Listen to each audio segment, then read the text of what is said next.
Well, hello friends. Mark Holmes here, and as always, I want to thank you all for watching, commenting, subscribing, and being part of the Joe Boo Sports Report. Without you guys, as well as you ladies, you know that this literally does not work. Man, it's Saturday. A few more hours and we'll be doing the live stream with my brother Roz, as well as D2 Stew. I'm out here actually, it may be Saturday for a lot of you guys, but there's always work to do. And right now I'm working on the outdoor studio out here, getting everything together. Tomorrow's a big game day. I'm going to describe it as kind of like a combination of Red Zone, Sports Center, and hanging out with your friends at the sports bar for a day of football watching, because we're going to be live streaming during the games, 1 o'clock to about 7 o'clock. It's going to be like that. We're going to cover all the games and stuff, give you fantasy updates and things, and hopefully have a ball. It is, it's amazing. It's like 2 weeks ago, it was like 98, 99 degrees, and the temperature seems to have dropped about 10, 15 degrees during the day, and at nighttime, it's kind of chilly. It was like 58 degrees last night, and so I actually was smart, and this is a little trick I'll teach you guys about. Time to buy like barbecue equipment and things is right now. Seriously, because they're trying to get rid of it at the store. And I'm going to tell you, go to like your Ace Hardware type stores. Okay, that's where I got my blue and silver gas grill. I saved about $200 on it. And it's a great one, because like Dave was like, man, this thing gets hot fast. Yeah, it gets hot fast, but you can touch the outside of it and it won't burn you because it's so well insulated. So this is the time of year to buy that kind of stuff. Right now, it's not the time to buy patio heaters because they're going out real quick and they're not discounted at all. And soon, you won't be able to find them in the store like I couldn't last year. They're about $200 right now. $99, BJ's. But it was beginning of summer. Nobody's thinking about it then. But I got mine. I saved some money, and I got a couple of these. So as this temperature gets chillier at night, I can put on a little extra heat. I got the fire pit. I actually have 3 of these bad boys. So we gonna have fun. Anyway, that's not what the subject of this video is.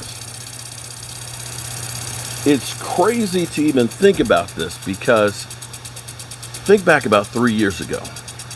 You know what the articles were saying about 3 years ago? That the Dallas Cowboys have the best young group of linebackers. Remember we had the Wolf Hunter?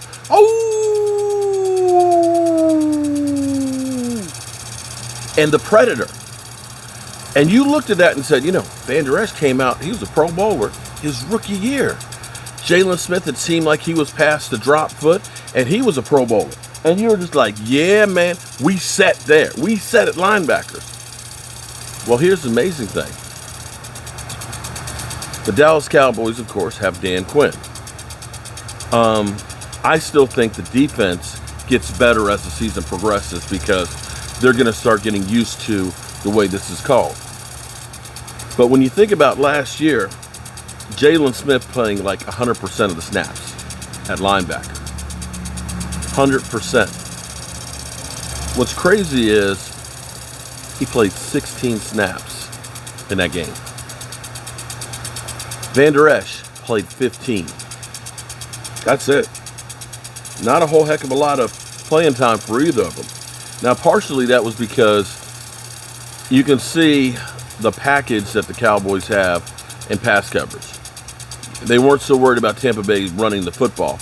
And you think about how Tampa Bay ran the football against Kansas City in the Super Bowl. It wasn't Tom Brady that beat them. It was their great defense that slowed down Pat Mahomes and a great running attack. Well, the Cowboys actually did really well against the run in comparison to what we did last year. Last year, we were the worst. And it's not, you remember, what was it, 300 yards running the football the Browns had? We were under 70 giving up. That's really good.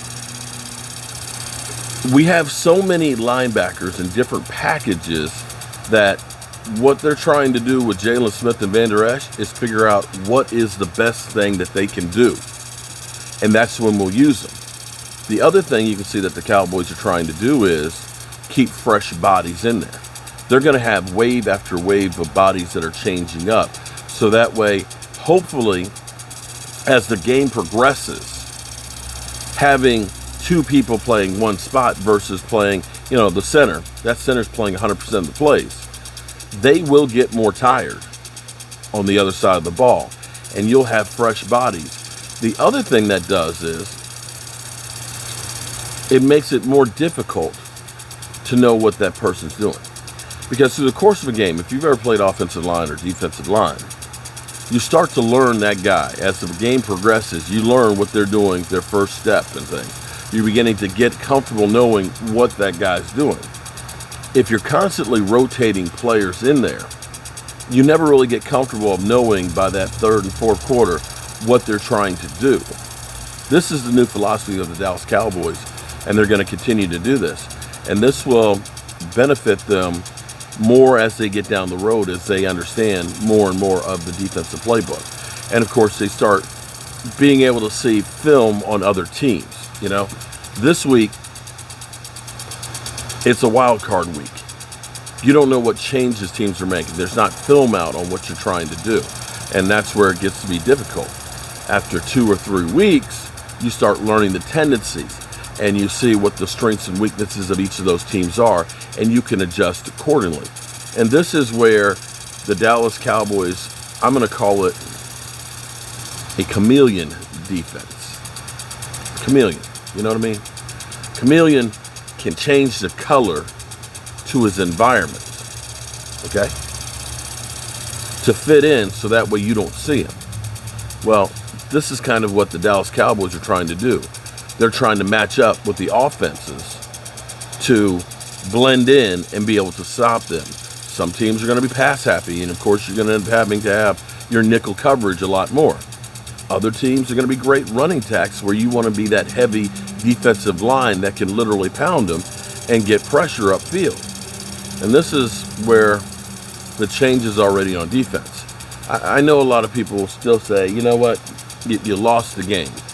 Tom Brady and them, they scored a whole lot of points and stuff. But you'll see, there were a couple times in there, they'll say that, oh, well, that fumble, we were lucky to get that fumble on the goal line, which I can say is true. We were lucky to get that fumble. But I can also turn that around and say that swipe on Tom Brady, I still to this day, it's only 2 days later, how Tom Brady didn't have that fumble. That was just like, was that divine intervention? Was that the football gods? He literally had one hand on the ball. That arm, you could see that arm just kind of, how did that not come out? He was lucky that didn't come out. So you can go through and you can pick up and say, oh, well, it just, okay, well, that evened out then, okay? Because we should have gotten that one. And see, this is the thing.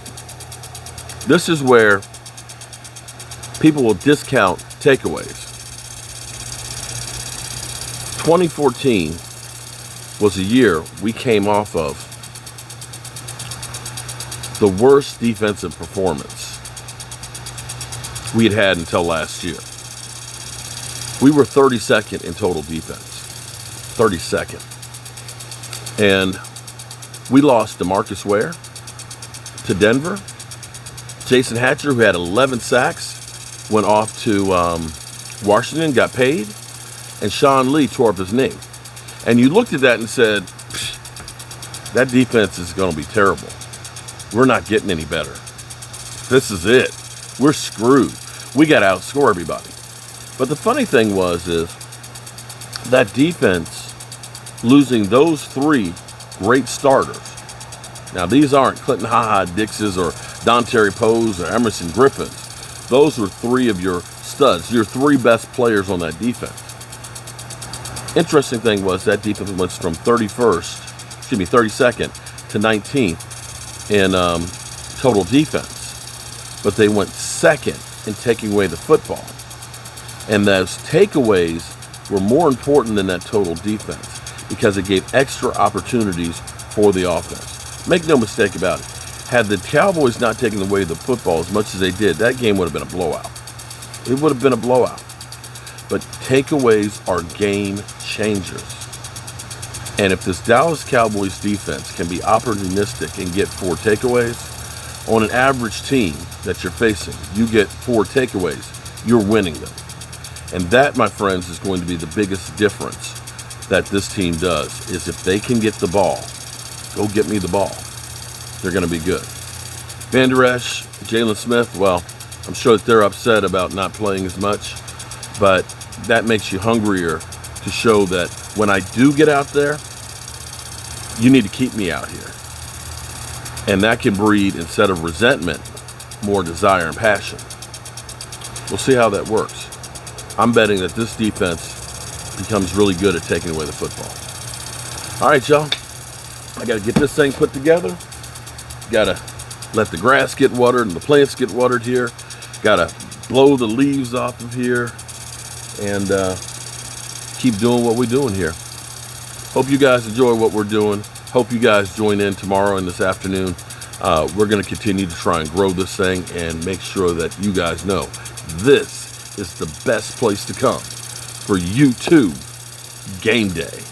I'm Mark Holmes, and I got to go to BJ's too. We're having meatball subs. Yeah, meatball subs. I love me some meatball subs. Meatball subs, and we're going to have Italian subs, okay? In case Jason Garrett needs to throw that thing up. Yeah, he's going to want to throw that thing up. You know he's going to want to throw that thing up. All right, have a great day, and I'll see you this afternoon.